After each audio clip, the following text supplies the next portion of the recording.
Okay, so welcome everybody. Thank you so much for joining us this morning. We are beginning our professional learning series on access and equity. And we would like to thank Big Ideas for their support in putting together this series. And we're very excited to have Dr. India White facilitate the sessions and learn from her on this topic. So I'm just going to advance the slide here. We have four webinar sessions that are being planned. And so our first one today, and then you can see that we have one coming up about mid-October. And then we will be letting you know the dates for the ones that come at the start of the new year. So we would like to just give a very brief introduction of Dr. White before we let her get started. Dr. White is a TEDx speaker. How exciting is that? There's a I can share after the session, and I also shared in the material that I sent to you before when you had the Zoom link that you could actually listen to that talk. She's a national education consultant with Big Ideas Learning and is a former math teacher and math coach, as well as an assistant principal. One of the things that I really loved in reading through India's background information was just her mission. So I included that on the slide to find out how to use equitable practices in math classrooms to bridge the achievement gap. So love that. So our topic for today is going to be the big E in the room. And I'm going to turn things over to Dr. White and have her let us get started. So you have the opportunity to share your screen now if you want to, India.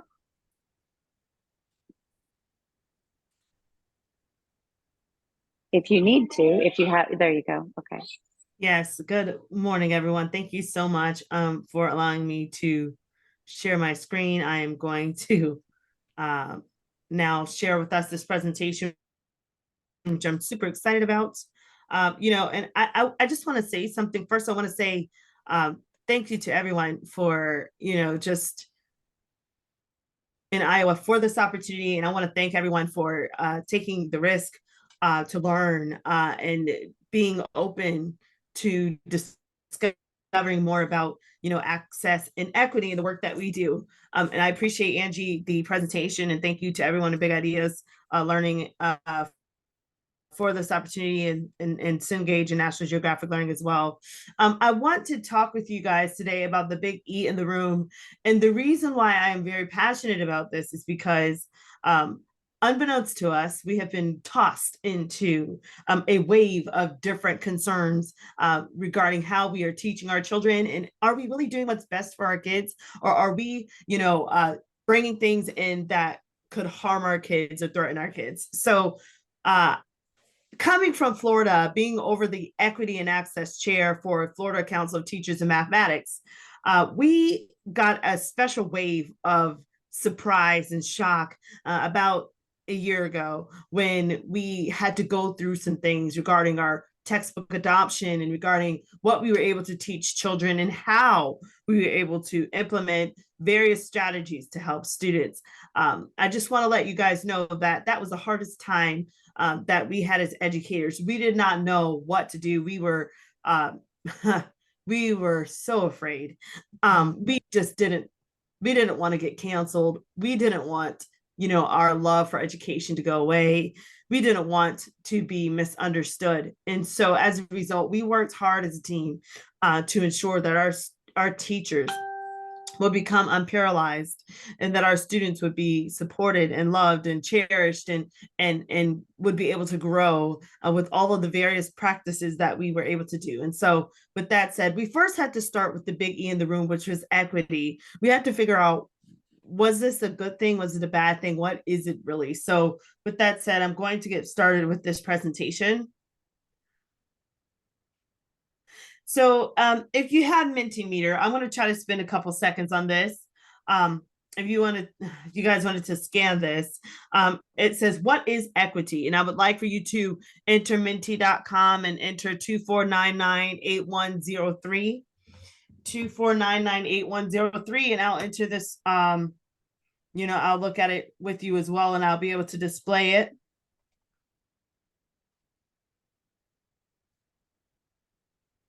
If you guys are able to do it, please confirm in the chat if you're able to pull it up, or if it works, just so that I know. It works, but I don't see a place to enter a number. It just is giving So me. if you go to Menti, did you go to menti.com? Nope, And then I- at the very top, If you scan the QR code, it takes you straight to the question instead of having to enter the Yeah. code. Yeah. Oh, now I get it. Yeah. It did take us straight in. We didn't have to enter that number. right. Ah, okay. I was worried about, like Jody was, where to put the number. Gotcha. Okay. Right. So then you guys just go ahead and enter, and then I'll share out what we came up with.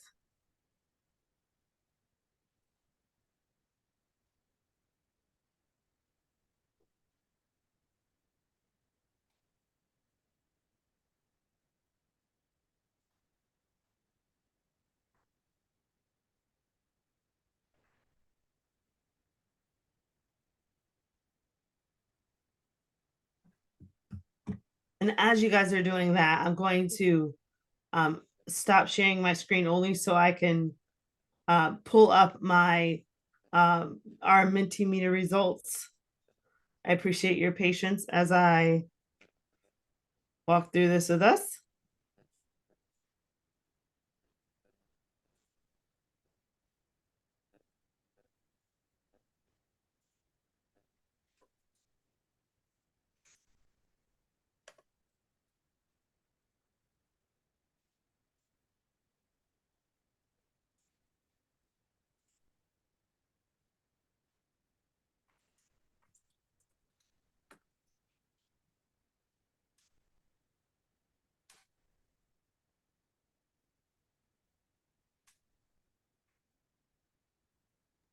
Did anything pop up yet, India? I'm logging into it at the moment, and then I'm going to share the screen so that we can see what yeah, we can see what was entered. It gives you the opportunity to type in several words and then hit submit. And I've done that once, but I just was wondering if you saw it. That's all why I asked.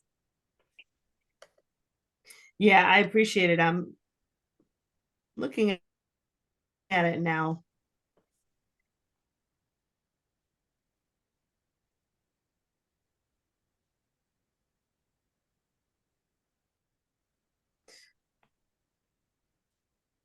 Okay, so I'm going to view the results. I will share my screen again so we can see.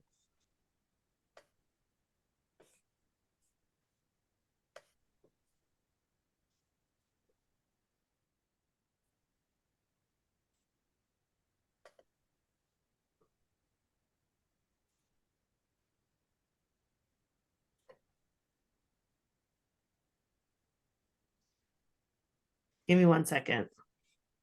Okay, so I'm going to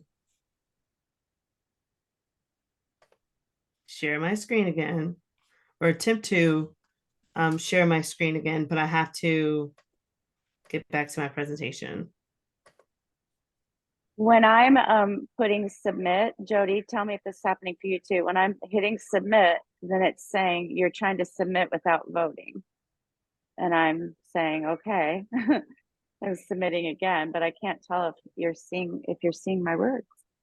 No, Yeah, Mine says thanks for your input. Oh, I do Well, how have do you- some responses here that I wanted to share out with everybody, so that you can see what some people have put. I see fairness is on there. I see access for all. I see differentiation, celebrating diversity. I see also we put dignity. There's equal access. But the thing that stands out for me right here is fairness, opportunity, equality, and access, which I think fairness is the one that really kind of stands out here for us. And so I want to kind of talk about just not even just fairness all in itself, but I want to go beyond fairness and going beyond equal opportunity, because yes, that is the access part of equity, but I want us to really understand equity in a way that we're not just kind of touching it and then getting off of it. I really want us to be able to dive into equity in a deeper capacity. So with that said, I'll start back with the presentation again, resharing that. And I want to now dive into the definition for us. And so thanks for sharing out your responses.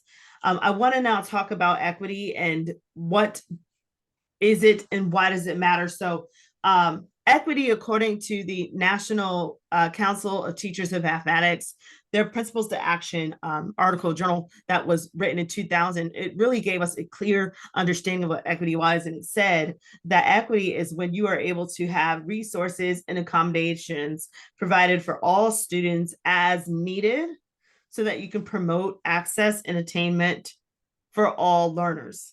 So again, the biggest part of the definition of equity is you are doing your best to provide two things: resources and accommodations. How often are you doing that?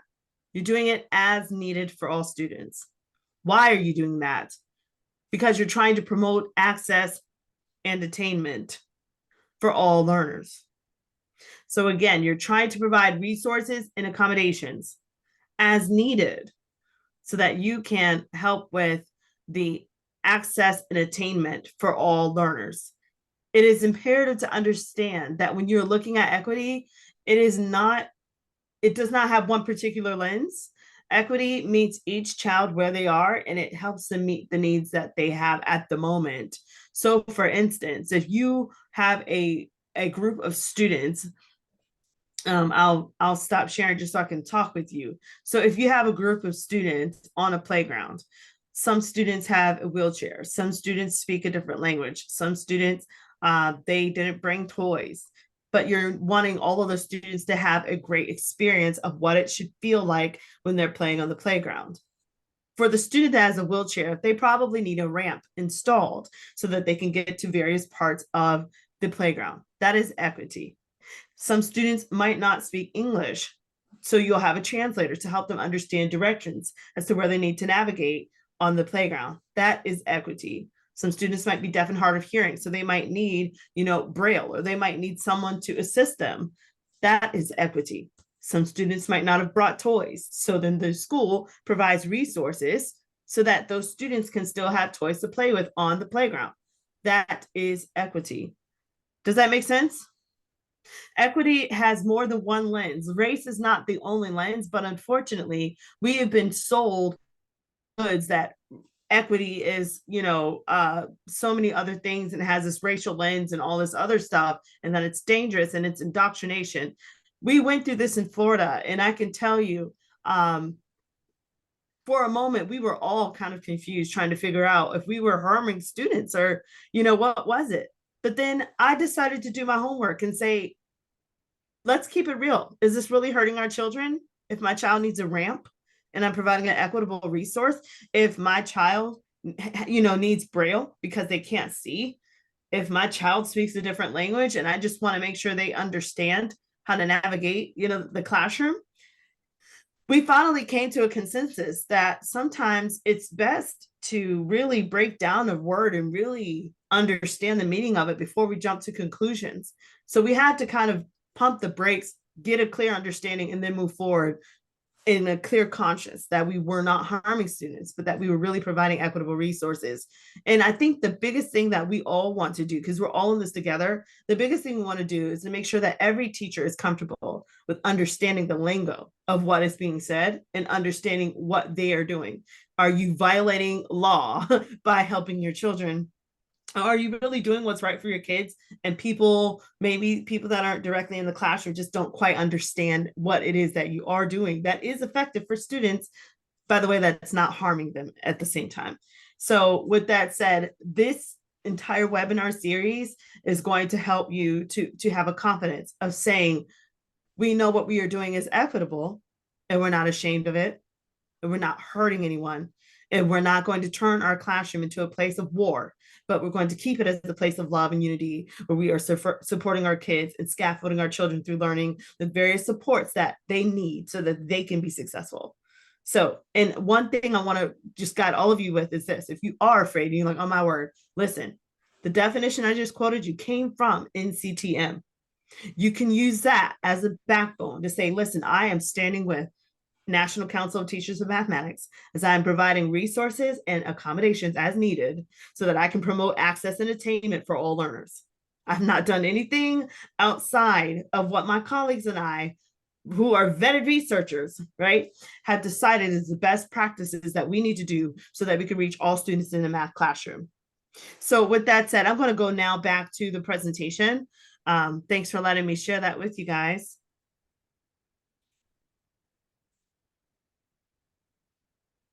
Okay, so why do we need equity and access? Well, first things first, without support for students, their learning is stifled. They're not going to achieve those gains that we promised they would achieve by the end of the school year. And Dr. John Hattie talks about those gains and talks about how students can gain up to 2 years with just effective teaching strategies. There's 5 main teaching strategies that he speaks about. But guess what? When you're trying to implement feedback or you're trying to implement some of these other strategies that Dr. John Hattie spoke about, those are going to also implement equitable practices to go with that. It will help your work as an educator. Further, when you do have equity and access, it's going to support you as the teacher in getting to know your students. You're also going to ensure that there aren't any students being left behind and that every child and their cultural representation matters. Now, listen, I do talk about cross-cultural communication and interhumanism and other presentations.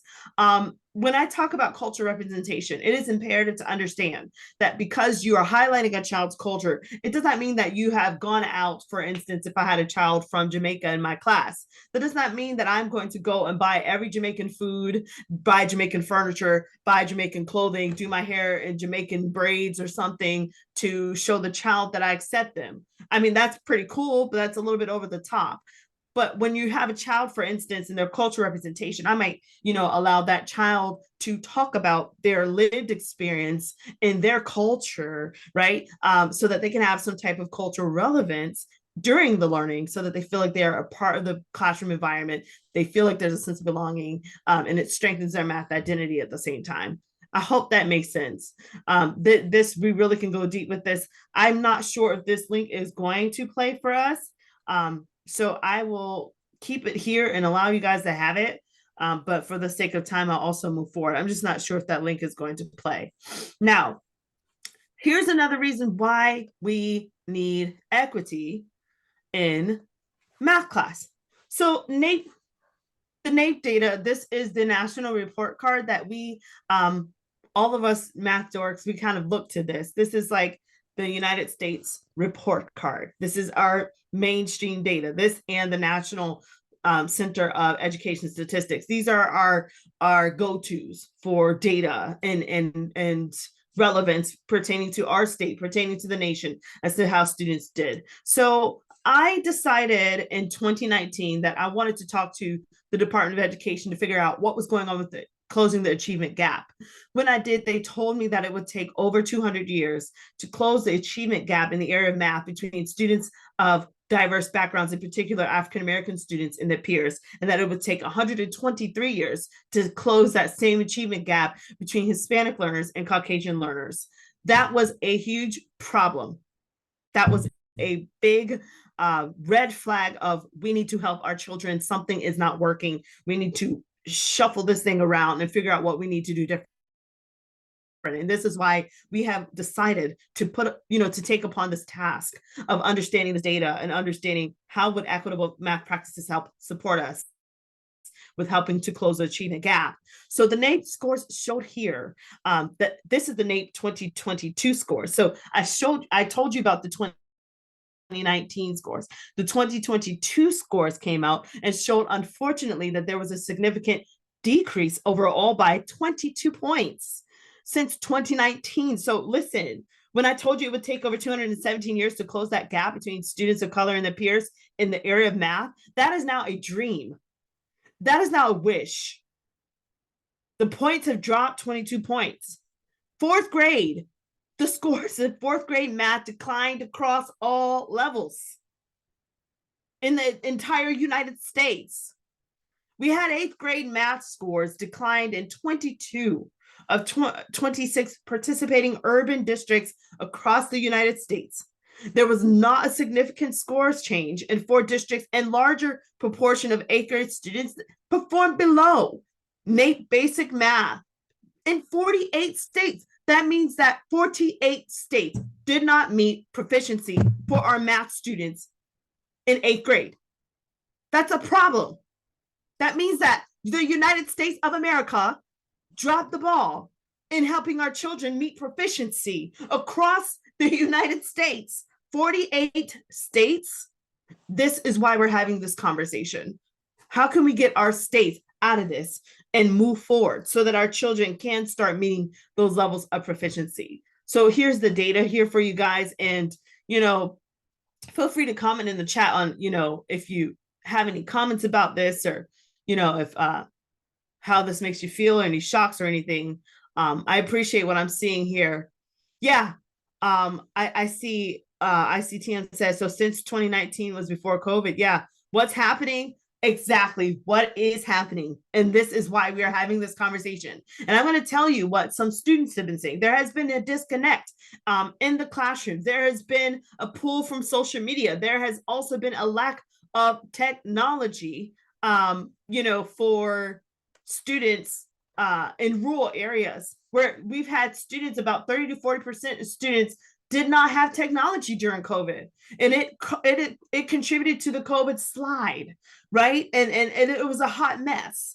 And now we're trying to pick up the pieces from COVID and from no technology to, all these other things that are taking place. And then now all of these other things that unfortunately, it's being just dumped on us as educators. It's not fair. It is not fair to the average math teacher today, what we are dealing with in the United States of America, but we have to stick together. And I believe that this webinar is going to provide solutions as to how we can do that. So let's keep moving forward, and thanks for your comments. So I want to first talk to you too about the lens of equity. Equity is not just racially focused. You've got equity as racially focused. There's a gender lens of equity. If you don't believe that, you can go look at California and see what they're dealing with. There's an age lens of equity. People discriminate against children, unfortunately, because of their age. Believe it or not. Oh, well, I think you're too old, or you can't, or you're too young to be in that class, or you're too, like students go through all kinds of barriers, unfortunately. There's a lens of equity regarding religion. There's socioeconomic status, and then there's also disability. Some people feel if a student has a disability, they shouldn't be on the football field. They shouldn't be playing basketball. They shouldn't run track, if they're in a wheelchair. There's all different types of things that students, unfortunately are dealing with, but we have to make the grounds equitable so that all students can see themselves thriving in any area, in particular, because of this webinar, in the math classroom. So with that said, let's talk about each of these lenses as much as we can. First, I want to, you're right, Angie, it's not fair to our youth and our teachers as well. I want to now talk with you guys about equity through the lens of race. So this is the big one, right, that we keep hearing. And this is the one that makes us nervous. And listen, I don't blame you. Listen, right now, currently, so the data came out about teacher to student demographics, okay? The demographics have shown that over 80% of teachers in the United States are of European descent and predominantly female. However, student population demographically over the entire United States, greater than 70% students of diverse backgrounds. There is a cultural gap that has caused awkwardness, right? And it has caused, it has affected the flow of education because teachers don't want to offend, and then students, aren't quite sure as to how to read their teacher, right? So there's all of this stuff. Well, if we have equitable practices, we will be able to get through this together. And it is my hope that I will be able to really walk you guys through this and even have one-on-one sessions, if possible, to help us navigate through those tough conversations and those tough situations. So with that said, equity through the lens of race, Brown versus Board of Education, this is when we really started talking about equity, because this is when we really started to have an opportunity in particular for African Americans, right, to pursue education in an integrated space. And then, of course, it opened up the door for other races to come along as well. So integration took place, and then civil rights movement took place, and then George Floyd happened, and then we're like, what? So we were doing good. George Floyd happened. And then there's been an attack on everything, an attack on affirmative action and all these things. And we are all scratching our heads like, wait, I'm just trying to teach math. I just wanted to teach algebra. What does George Floyd have to do with algebra 2, right? What does affirmative action have to do with pre-calculus? We're having these conversations because it is being shoved in our face, and it's not fair. So we've got to learn how to navigate through this. And the best thing we have to do first is admit, yes, there's been some ugly stuff that has taken place. However, we have continued to move forward. We have continued to forgive. We have continued to love our kids. We have continued to see beyond, various diverse things that our children come to the table with. We don't hold their diversity against them. Some people say, I don't see color, but I say that you don't hold their diversity against them. You see their color, you celebrate their color, you protect their color, and you enhance their student voice because they matter in your classroom. Right. And so these events, they pushed America's aim to unite and support all races. It helped us to refrain from colorism, prejudices, and biases, which, of course, that is listen, everybody has biases. This is something that we're always working on every day, every single one of us. We're celebrating diversity, and we're promoting inclusion with intentional and traceable steps to move forward. And so, this is imperative, because this one right here, this was like the ugly piece of equity, right? Because there's so much right? We don't want egg in our face, but yet we do want to acknowledge what's taking place, but we need help. And I just want to tell all of you, I'm proud of every single one of you for being in this race, for being an educator, choosing to come to work every day to love these kids and to do your best to help kids of all backgrounds, all races, all whatever they've got going on, right? You're there, you love them, and you have committed to them. And for that, my hat goes off to you. And I say kudos, and I'm here with you to support you. But although there's been some ugly things that have taken place in our nation, that doesn't mean that has had to take place in your classroom. And I know that you have done your best to make your classroom a safe place for all students. You have done your best to love these kids. You have done your best to not show, partiality and favoritism. Continue to love your children, continue to do what is right, continue to communicate to students, continue to celebrate them, continue to make them feel safe. And as you're doing this, you will continue to also implement equitable practices. And so with that said, we're going to now talk about the next lens of equity, which is equity through the lens of gender. Right now, California's in some heat because they are also trying to figure out how to have equitable practices in the classroom without violating either state law or violating a district situation. And so when you're doing this, what are the solutions? If you stick to the basics of making sure there's gender inclusion into a place where everyone feels like they're a part of the learning environment. Listen, gender inclusion does not mean that you have to literally go and write a dissertation on genders and write it, it doesn't mean that you have to go to the extreme of all things. It just means that you have to make sure that all students, when they come to you face value, they feel accepted and that you can help them to learn and to achieve in your math classroom, period. Okay? There should not be a gender group that is being bullied or pressured to feel different than what they're comfortable being. Meaning that if you are tapping into something, you got word that a student is being bullied, you confront that, you shut that down, you get parents involved, guardians involved, you let administrators know, and you take care of that. That's what that means. Avoiding gender bias. So listen, some of us, I'm not even gonna lie. I was guilty with the bias of when I would teach young males in high school, I would gravitate towards the boys, the high school males, because I don't know, it was just like it became like some kind of game or something, and it was just, I don't know, that's just how it was. Well, I had to repent. I have to say, India, that's not fair. You need to not always just gravitate. This is, my early years of teaching. I was like, okay, I need to stop gravitating towards the guys and start letting my girls get it, start letting the girls feel like, they're also empowered, and letting them come to the board and letting them lead the discussion. So I would have to literally balance instruction to where I would literally have to write to myself, pick a girl, pick a boy, pick so and so, pick so and so. Like I had to intentionally, yes, I had popsicle sticks for randomization, but if I saw that even with popsicle sticks, it was all boys that were being called, I had to make sure intentionally, okay, I've got my girl being called, I've got, this student, I've got my Hispanic learner being called, I've got my African American student being called, I've got my, my student that's, blind being called, I've got this, I had all of these strategic strategies in place so that nobody felt left out.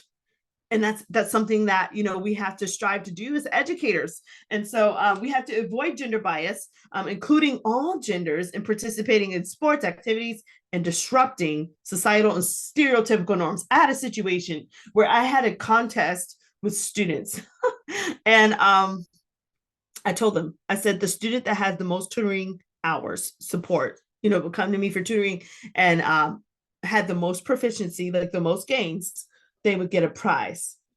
I assumed it was going to be one of my Caucasian students. I'm just going to keep it real.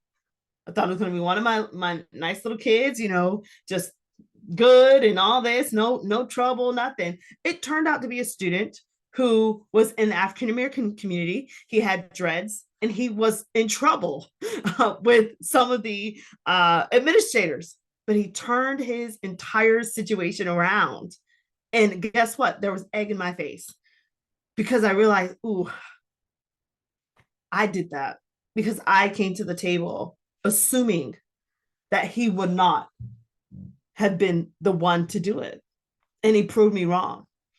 And from that day forward, I said, I'm not going to do that anymore. I'm going to see kids, all of them, fairly in the same bracket, not coming to the table with my own biases and my own assumptions.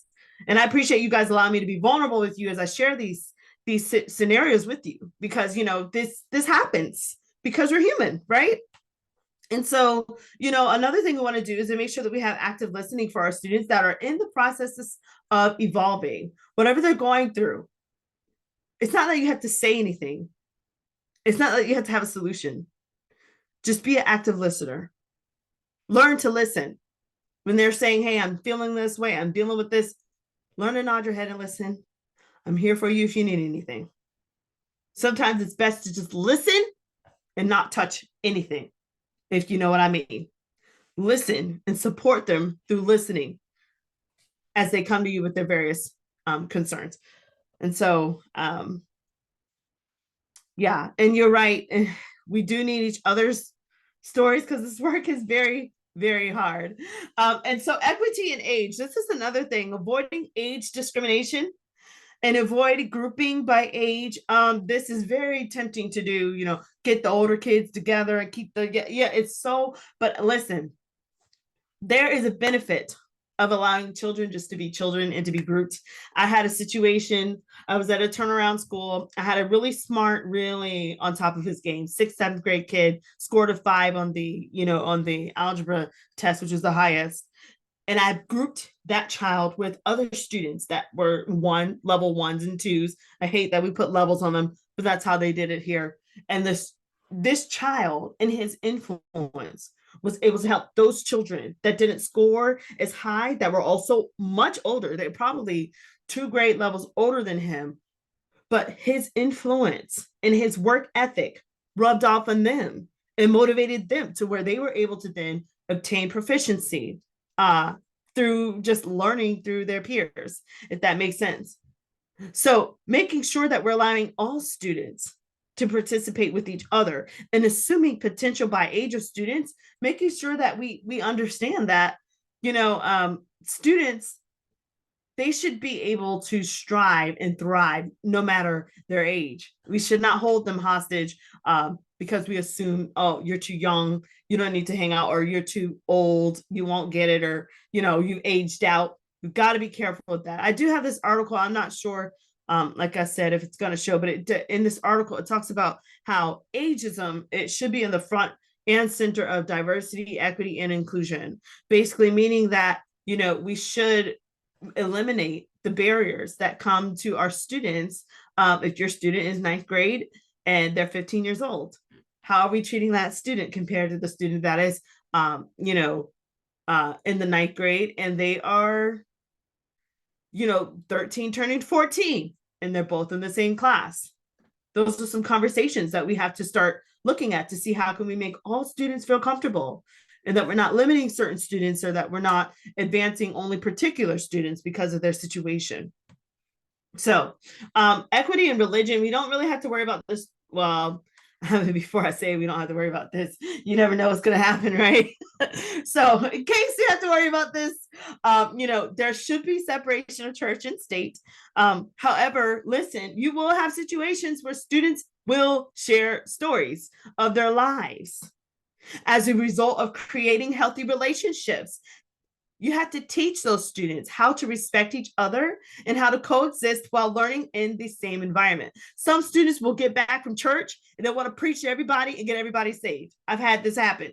The student will come to you, try to get you saved. Listen, when you have situations like this, or you have a student that went and Halloween happened and then they came back, they're inspired, they want to go into witchcraft and they're talking to you about occultism. I've had all of this happen.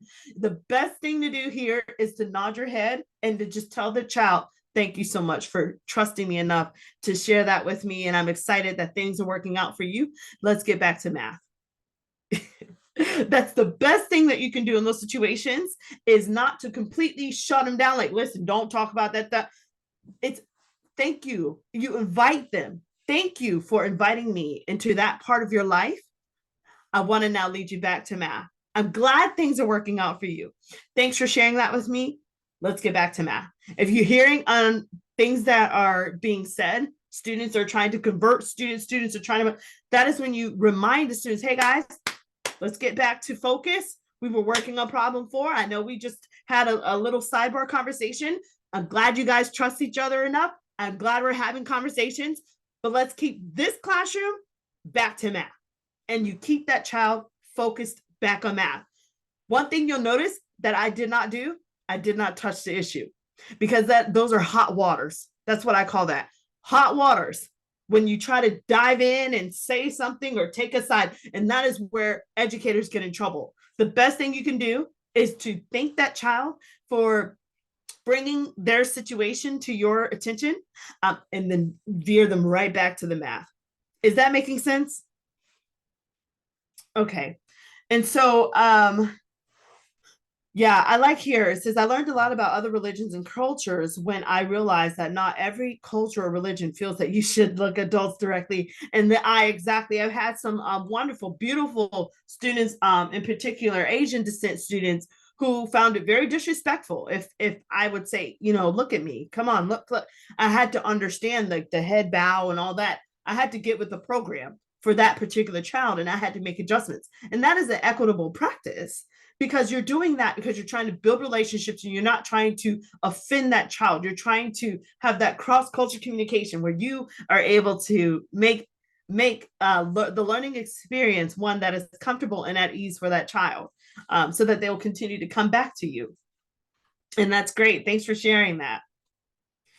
And listen, there's also the lens of equity, which I think this one actually is the biggest.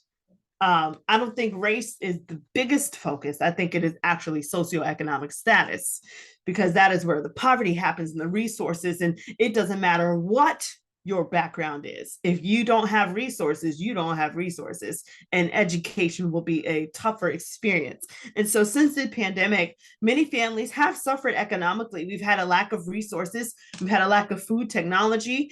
There has been an effect of the ability of students to be able to complete homework assignments online and attend hybrid courses. And that's why you have various math programs, even Big Ideas included, that has actually like a homework app where a student can complete, if they have the app on their phone, they can still do their homework and turn it in and it not count against them because they weren't able to access, Wi-Fi or internet or a computer or whatnot.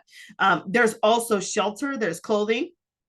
All of these things have had a negative impact on the learning of students. So as a result, we have to be intentional in helping to meet the needs of learners in the best capacity that we can. And so I want you guys to take a second just to talk about, put in the chat, what are some things you've done to help students that have suffered economically to feel welcomed in your math classes? Go ahead and put something in the chat. I'll read these out.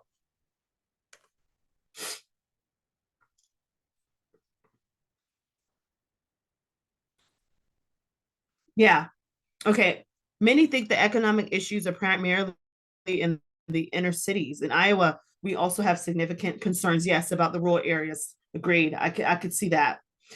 Ensuring that materials are ready, yes, in the classroom. All supplies are provided by the school. I like that. Beautiful, because then that takes away the fear of a student that doesn't have a pencil per se. It takes away that fear of, oh my gosh, now I got to go to the principal's office because I don't have, but instead the teachers are coming to them saying, listen, we're coming to you proactively, helping you with these supplies. And sometimes there's various education foundations that will help to supply that. There's also like various grants you can get, donors choose and things like that. And sometimes, stakeholders, grocery stores, things like that would be willing to have donation drives and things like that for the teachers so that they can have school supplies for students. So these are great. Community support, providing funding for things. Yes. The school needs. Yes. Meals being provided for 100% of the students. Excellent. And I think that is great because, and it's so different when you're in an environment like that. And it really does kind of strengthen your heart and your compassion because you're starting to see like, these children are dealing with more than just a math problem. They have real life problems coupled with our math problems. And we've got to help them fight through these real problems so that they would like to solve our real math problems, if that makes sense.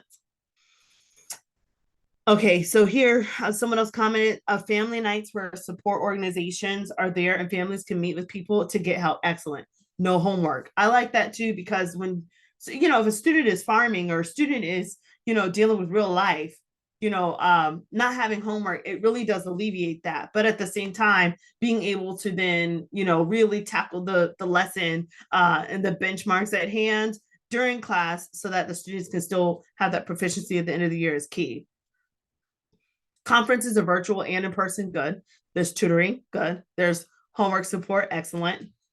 I like that. Thank you guys so much for sharing out. And these are great, and this is how you guys in Iowa have already shown that you're being intentional, which is fabulous. You're being intentional and helping to meet the needs of your students so that they can learn the best capacity possible.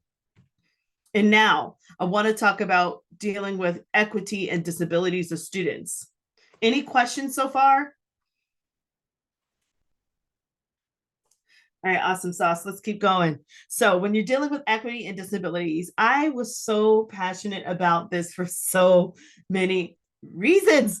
All students are entitled to FAPE. The IDEA Act of 2004 speaks on this. If you've never heard of this, I highly recommend you look into this because it is law.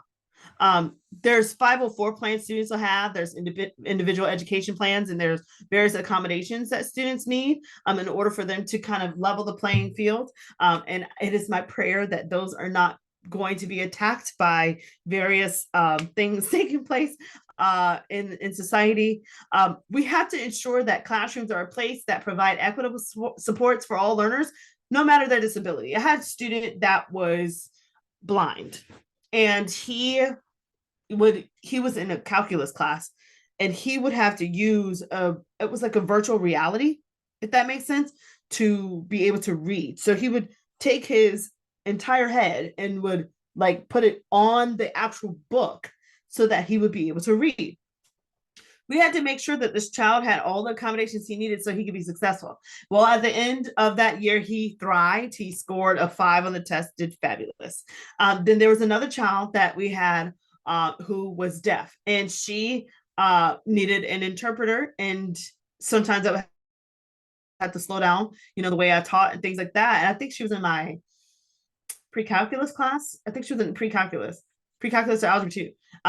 But even with that, we had to make sure that we were very sensitive, and we had to read over those 504 plans. We had to read over those accommodations and make sure that we were really not just checking the box, that we were really implementing those with fidelity so that those students would be successful. We had to get passionate about implementing those accommodations, if that makes sense. And listen, I commend every single one of you that are dealing with students that have various disabilities and various accommodations, because it can feel so overwhelming at times. And you could feel like it's taking all of your passion, all of your energy, but you are doing a fabulous work. And it is something that you should not take lightly. And it's something that I want to commend you for doing in advance. We have to make sure that we're also continuing to celebrate the achievement of our learners. We have to include our learners within whole group instruction, all learners, for a sense of belonging. That child that is, deaf and hard of hearing, the child that is using Braille, the child that, has an emotional, situation, a child that is dealing with, oppositional defiance disorders, a child that has an eating disorder. All children have to feel like there's a sense of belonging and that they have a contribution to the class. Now, listen, when you are including all children, it is imperative that you intentionally seek out the loners, the students who might be socially avoidant, and work out various plans and deals with them, because sometimes the students will never want to work with anybody else. They're like, no, I want to work with myself. I want to work out a deal. Okay, I'll let you work by yourself on Mondays and Thursdays. The rest of the time, I need you to work with groups A, group B. Work out a deal. Talk with that child, talk with parents and guardians, because you don't want any child to feel like, even though they got their way and you're allowing them to work by themselves per se, that you continue that throughout the entire year. Because if that happens, and that is what really leads to other issues, where the student is now no longer just socially avoidant in your classroom, they're socially avoidant at all, like just all times. And then they feel like they don't fit in, and then it turns into bigger issues beyond us. So I want to encourage you with that. Also, making sure that your curriculum is intentionally providing supports to best help students with their learning. Figure out what is being offered on that digital platform. Take a navigation through it. What's being offered in the curriculum? Do you understand the layout of the curriculum? Do you understand, where the problems for practice? Where's the assessment? Where is the curriculum for students with, a various disability, or students with multi-language? Do they have a multi-language glossary? Like, what do they have to support your students on all tiers of equity and all tiers of learning? I talked with you guys about some of those examples. So Braille and tactile problems, do they have captions? Do they have vocabulary in various languages? Do they have examples that express representations of scholars that are thriving with disabilities? Because the last thing that you want is a curriculum that would try to look down on a child that has disabilities, or make a child with disability feel like they can't be amazing.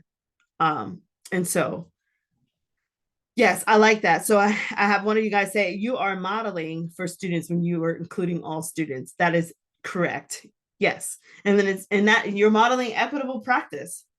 And then Angie says, I recently learned about UDL. Yes, Universal Design for Learning. Yes, it is very helpful. And I'm very happy you shared that. If you guys haven't heard about Universal Design for Learning, we stand by that here at Big Ideas as well. That is key.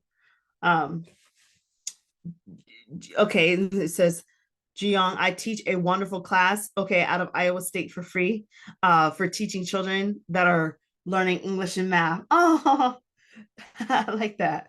Good. Yes. Don't you love that? And isn't it so rewarding?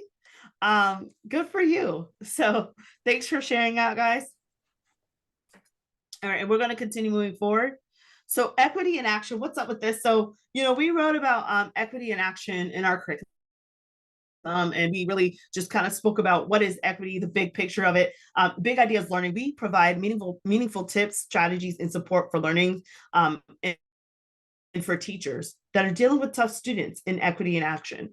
So when we talk about this, we're talking about underserved students with disabilities, mental health concerns, belonging deficits, socio-emotional tips, diversity, and gender inclusion.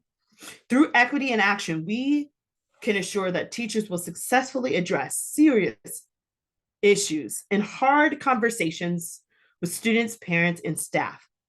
Teachers will have supports needed to uphold Lori and Nick's notes in our curriculum so that instruction can go forward without external factors interfering with instructional delivery. There's nothing like going into the class excited about the math lesson and then seeing a child with their head down, seeing a child coming to you sobbing, weeping with tears, hot tears, because of something that happened last night. A child that, they just came back from the other parent and they have no resources. A child that comes to your class hungry, a child that just got back from being suspended. All of these different things that teachers, unfortunately have to deal with.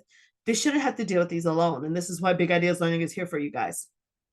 And so a little bit about my story and equity in action. When I think of equity, I think of family. And so, these pictures, all these pictures mean something to me. The first picture here, this actually behind me, this is me. I was a stick back then, but this is my math teacher, Miss Wilson, and she is the reason why I'm here for you today, of course, by the grace of God. But this woman was the one that I wanted to be like, because when I was homeless in high school, my last 2 years of high school, I was in her pre-calculus class. She never looked her nose down at me. She never assumed that I couldn't do it. And when I came to her, I had the loss of 4 family members. And the 4th family member to pass away was my brother, Timmy. And when Timmy passed away, it was maybe 20 minutes before her math exam. And I remember walking in Miss Wilson's class and saying, hey, I can't take your test today. My brother just died. And she had no words. And I want to remind and encourage all of you, sometimes you're not going to have words for some of the hard situations that your children talk with you about. She had no words. All she had was support. She just looked at me and nodded her head. And I left her classroom. I had to deal with life. I had to go bury my brother. When I came back about 2 weeks later, it was final exams. When we got back from final exams, I came to her class and I took the exam.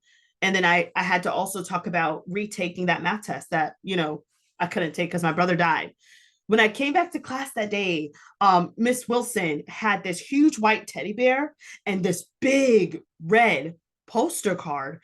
And on the poster card, it said, sorry for your loss. And all my friends in that class got together and wrote their own unique note to me. India, I'm sorry. I can't imagine what you're going through. You just know that we're here for you. They loved me through my pain and helped me. That class was the reason why I was able to thrive and to go on. Because in that moment, I didn't know if I wanted to live. I didn't know if I wanted to be angry. I didn't know if I wanted to go on drugs. I didn't know what I wanted to do. I was dealing with life. I was dealing with grief and I needed help, but I didn't know how to express that. And Miss Wilson found a way to get me back to my sense of normality in that class. And then, it was through mentor support. This mentor on the right here, Mama Sharon, that's my mom, y'all. This is Mama Sharon. And, she's from Dayton, Ohio. She has been in my life since I was 14. And she's never given up on me. When I was homeless, she took me in, she helped me. Even though I was in a shelter, but she helped me in other times. When University of Florida, go Gators, when University of Florida would close the college campus and say, all college students have to go home, see ya, figure it out, see you in 3 weeks. Well, I didn't have a home. I went from a shelter to a college dorm. So where am I going to go? So I would pick up the phone and I would call Mama Sharon and I would say, hey, yeah, so Mama Sharon, yeah, go Gators. So they just closed the campus. I have nowhere to go. Can I come stay with you? And she would say, yeah, baby, come on. For all 4 years of my undergraduate, she did that for me. And I was able to major in math because she was part of the solution. Mama Sharon is my mom now. My real mom has passed away and she has stepped in as my mom. We talk on the regular. We do more emailing now because she's getting older. She's in her 80s, but she has a heart of gold and she's my family. She helped inspire me to play saxophone, in which I was able to play. I did my first solo my senior year in high school, and I was able to play for the University of Florida Marching Band. And all of these pieces have now added up. And now my son wants to play saxophone. He's a sixth grader. But I tell you this because when you have equity in action, it leads to a beautiful bond where we see beyond our differences and we become family. And so thanks for letting me share that. So, I just want to just say this. It's time for us to close the achievement gap. We can do this through breaking through social inclusion. We can embrace diversity, give each other second chances, do what we know is right for children, and celebrate equity. And so in conclusion, we at Big Ideas Learning National Geographic, we choose to move forward with the ideology to work together to provide a quality curriculum that teachers will expand, that teachers will use, that will expand our reach in serving all students. We also, throughout the entirety of our curriculum, we can be assured to address tough questions that will approach us regarding the needs of students, educational policies, and frameworks that are causing many leaders to be uncomfortable. We just want you to know that we're in the ring with you. Our ultimate goal is so that all students can see themselves in the math, have a sense of belonging, and to know that their math identity is there and that they can flow in metacognition free of all barriers placed on them. So my ask of you is don't be afraid of the new. Embrace it and understand why it's going to be one of the greatest ways that we can help students move forward as we help eliminate barriers that they will face in math class. We have to continue to address any biases and work through them and to continue to love our learners. And so, with that said, thank you so much. I do have that little thing. I'm going to check my, yes, I love that. Big Ideas Learning. We believe in the collective teacher efficacy. We believe in you. Thank you so much, Angie. And any questions or anything, please feel free to scan the QR code for that last survey that I have for you guys. And I would love for you to connect with me on social media. My Twitter account is Indie Speak and Teach, INDISPEAK, the letter N and the word teach. And so any questions, you can feel free to unmute. Feel free to scan that. I would love your feedback so that I can know how to be better for all of you guys in the future as well. I just want to comment. I love a couple of different times. My big takeaway is just to nod and accept. I think sometimes we get really tied up in what do I say? What do I do? What do I like? I love that message of just listen, thank them for sharing that with you and moving on. Like, we've acknowledged you, we've heard you, but I don't have answers, solutions, suggestions, just the listener. Right. And thank you for sharing that. I tell you, we will all have those moments to just listen. So thank you for verifying that.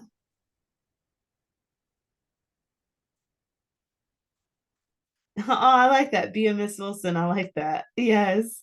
I'll tell her that. I'm gonna take a picture and show her that. We're still friends, by the way, on social media. So, believe it or not. And so I tell her all the time, she's the reason why I'm here, able to help other teachers because of her. We just want to be like her. Absolutely. Let's all be a Miss Wilson. Great Yes. inspiration. Yes. So any other questions or, does everybody have my information as well? If they have any questions or with my email, I'll put my email in the chat.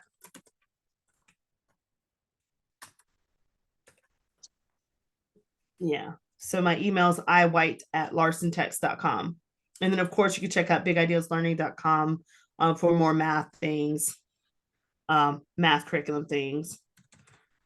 And then yeah. I was just going to say, India, I just really appreciated just start to kick off this, 4-part opportunity that this was just kind of set the stage. I mean, just get kind of the basics, just have everybody kind of have the same language, kind of, all kind of be at the ground floor together in terms of what we're actually talking about. And I'm looking so forward to the future ones that we just continue the conversation. Yes. This was really, really good. Just setting this foundation. I loved it. Oh, thank you, Angie. It's been an honor, and I'm so excited. I was just so excited thinking about all of you guys and the work that I know we're going to do, and just the changes. I can't wait to hear the stories. I can't wait for the challenge, and I just can't wait to see all that we learn and how this evolves. So thank you again for having me and for having Big Ideas. We are definitely here long term to support you however we need to. Awesome. Well, I will get this recording. Shout out to everybody immediately. We probably got about between 25 and 30 people that are emailing like, when do we get the recording? So I'm like, tell them get I it done said, right hey, away. send my love. Check out my Woohoo. blogs. It's also on my website, www.india-white.com, if they want to dork it out and read some things on equity or grit. I've got some stuff there that they can read. But I appreciate you, Angie. I appreciate ICTM and Big Ideas. Y'all are amazing. And whatever you guys need, just follow up, let us know, and we'll make it happen. We'll be here for you. Well, we're super excited that you're coming to Iowa for the conference too. So we're Yay! really I can't wait to looking. see you. Yes, Yes. awesome. Okay. I'm going to pause the recording.